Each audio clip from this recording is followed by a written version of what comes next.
Сигізмундус, король польський, Іоанн, король московський, кожний в годності королівської, як у славі боській, неспокушений принадай, король шведський над владой, славу панства узвысил лес мудрого парадой. Радзивилл князь выезжає, величнивы солнца зяє, моці слава землі литовской понад им летає. Молодці високо панства, рицари Литвы, воинства, кони рвутся под ними, чуют вершников штукарства.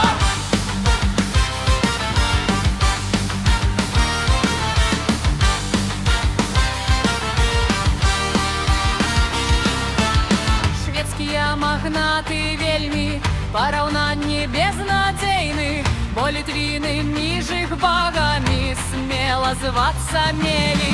Король саму задзіўля